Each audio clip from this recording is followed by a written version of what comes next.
প্রিয় দর্শক সবাইকে স্বাগত জানাচ্ছি EasyTube ইউটিউব চ্যানেলের পক্ষ থেকে। আমরা সবসময় এমন কিছু আইডিয়া শেয়ার করি যার মাধ্যমে আপনার যে কোনো কাজ অনেক সহজ হয়ে যাবে।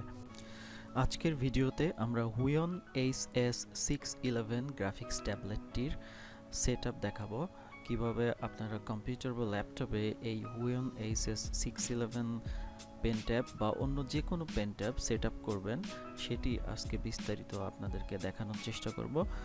তো চলুন শুরু করা যাক।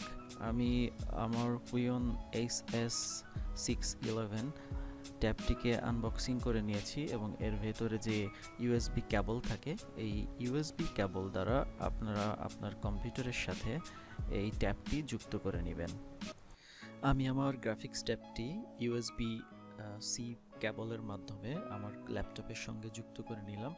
যুক্ত করে নেওয়ার পর আপনার পেন ট্যাবটি অটোমেটিক অন হয়ে যাবে। এরপর হচ্ছে আপনার সেটআপ শুরু করতে হবে।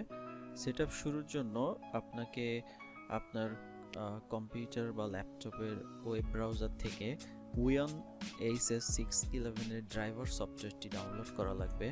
আমি আমার কম্পিউটারের ব্রাউজারে চলে যাচ্ছি। কম্পিউটারের যে কোনো ব্রাউজারে গিয়ে গুগল সার্চ বক্সে আপনারা লিখবেন যেই পেন ট্যাবটি ইনস্টল করবেন তার মডেল নাম্বার। আমি এখানে লিখছি Huion HS611, তার সাথে লিখবেন ড্রাইভার সফটওয়্যার ডাউনলোড। এটি লিখে আপনারা এন্টার বাটন প্রেস করবেন, তাহলে ড্রাইভার সফটওয়্যারটি চলে আসবে। এখন গুগল সার্চে বিভিন্ন লিঙ্ক ওপেন হয়েছে, এখান থেকে আমরা প্রথম লিঙ্কে চলে যাব। এটি হচ্ছে Huion'ের ওয়েবসাইট। Huion'ের ওয়েবসাইট থেকে এই লিঙ্কে যাওয়ার পর আপনারা নতুন একটি উইন্ডো দেখতে পাবেন। এখান থেকে আপনারা আপনার যেই প্রোডাক্ট, সেই প্রোডাক্টের মডেল সিলেক্ট করবেন। আমারটির মডেল হচ্ছে HS611, এখানে দেখতে পাচ্ছেন। আমি এখান থেকে HS611 সিলেক্ট করে দিলাম এবং আপনি যেই অপারেটিং সিস্টেমে এটি ইনস্টল করতে চাচ্ছেন সেই অপারেটিং সিস্টেম সিলেক্ট করবেন, উইন্ডোজ, এবং এরপর এখান থেকে ড্রাইভার ডাউনলোড করতে যাচ্ছেন, ড্রাইভার সিলেক্ট করবেন। সিলেক্ট করার পর এখান থেকে সাবমিটে ক্লিক করতে হবে। সাবমিটে ক্লিক করার পর আপনার ড্রাইভার সফটওয়্যারটি চলে আসবে। এখান থেকে নিচের দিকে কয়েকটি ড্রাইভার সফটওয়্যার চলে আসছে। এগুলো সবই কিন্তু Huion HS611 এর ড্রাইভার সফটওয়্যার, তবে এগুলা লেটেস্ট যেই আপডেটটা বা ভার্সনটা সেটি হচ্ছে 2021 সালে আপডেট হয়েছে। 2022 সালে সর্বশেষ আপডেটটি এসেছে। এখান থেকে আপনারা উপরের দিকে থাকা লেটেস্ট ভার্সনটি ডাউনলোড করে নেবেন। উপরের দিক থেকে আমি লেটেস্ট ভার্সনের সফটওয়্যারটি ডাউনলোড করে নিচ্ছি। এটি হচ্ছে লেটেস্ট ভার্সনের সফটওয়্যার। এখান থেকে ডাউনলোডে ক্লিক করার পর অটোমেটিক ডাউনলোড শুরু হয়ে যাবে।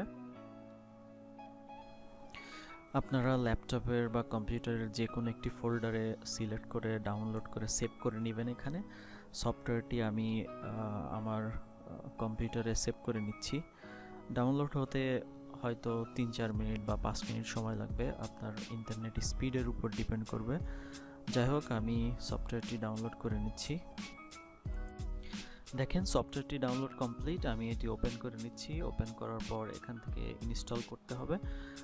ডান বাটন ক্লিক করে রান অ্যাজ অ্যাডমিনিস্ট্রেশন এই অপশনটিতে ক্লিক করবেন, অটোমেটিক ইনস্টল শুরু হয়ে যাবে। এরপর এখান থেকে ওকে দিবেন এবং সফটওয়্যারটি ইনস্টল করার পূর্বে যে কোনো ধরনের গ্রাফিক সফটওয়্যার আপনি বন্ধ করে দিবেন, যেমন পেইন্ট বা যে কোনো সফটওয়্যার, ফটোশপ, যে কোনো সফটওয়্যার ওপেন থাকলে সেগুলো বন্ধ করে নিয়ে তারপর আপনি ইনস্টল করে নেবেন এই সফটওয়্যারটি। তাহলে ইফেক্টিভলি এই সফটওয়্যারটি ইনস্টল হয়ে যাবে। আমি সব কিছু ব্যাকগ্রাউন্ড থেকে গ্রাফিক সফটওয়্যারগুলো অফ করে নিয়ে আমি নতুন করে ইনস্টল শুরু করলাম। এখানে টিকমার্ক দিয়ে দিবেন, এগ্রি করে দিবেন, তারপর ইনস্টলে ক্লিক করবেন। বেশি সময় লাগবে না, খুব দ্রুতই সফটওয়্যারটি ইনস্টল হয়ে যাবে, কারণ এটি ছোট একটি সফটওয়্যার।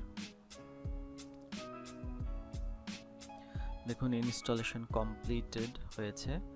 এরপর আমরা সফটওয়্যারটি এখান থেকে ওপেন করে নিলাম। সফটওয়্যারটি ওপেন করার পর আপনার Huion'ের সফটওয়্যারটি ওপেন হয়ে যাবে এবং এখান থেকে আপনি সব ধরনের কনফিগারেশন কমপ্লিট করে নিতে পারবেন। এই সফটওয়্যার থেকেই আপনার বাটনগুলো কনফিগারেশন করে নিতে পারবেন। প্রথম বাটনটি হচ্ছে কন্ট্রোল S, তবে আপনি ইচ্ছামতো এখান থেকে বাটনগুলো চেঞ্জ করে নিতে পারবেন। বাটনে ক্লিক করবেন, ক্লিক করার পরে আপনার কিবোর্ড থেকে যেই বাটনে এই বাটনটি সেভ করতে চাচ্ছেন সেই বাটনে ক্লিক করবেন।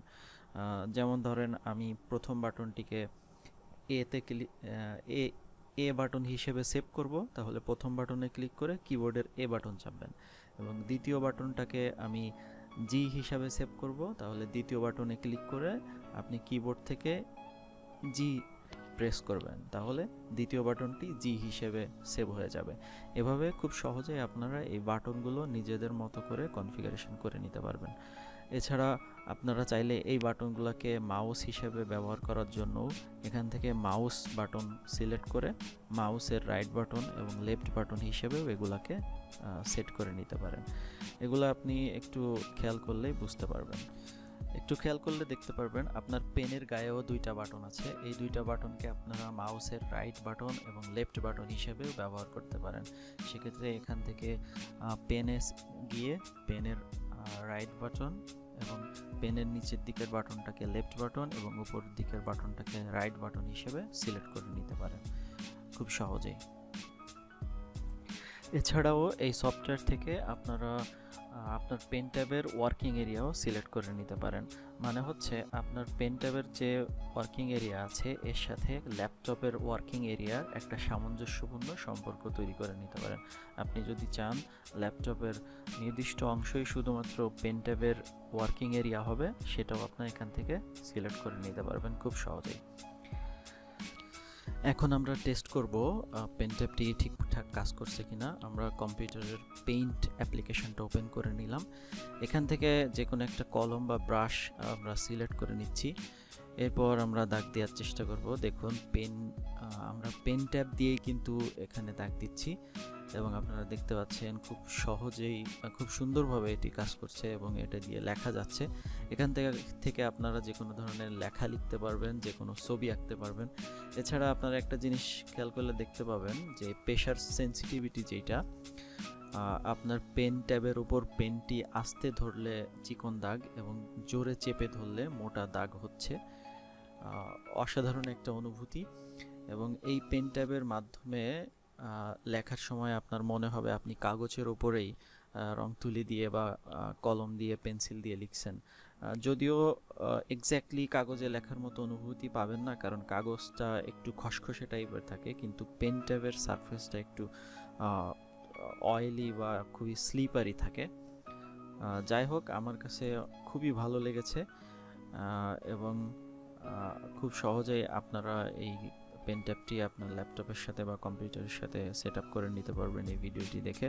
আশা করি ভিডিওটি ভালো লেগেছে। ভিডিওটি যদি ভালো লেগে থাকে তাহলে অবশ্যই একটি লাইক দিবেন, এবং যদি কোনো প্রবলেম হয় সেট আপ করতে তাহলে অবশ্যই আমাদেরকে কমেন্টে জানাবেন।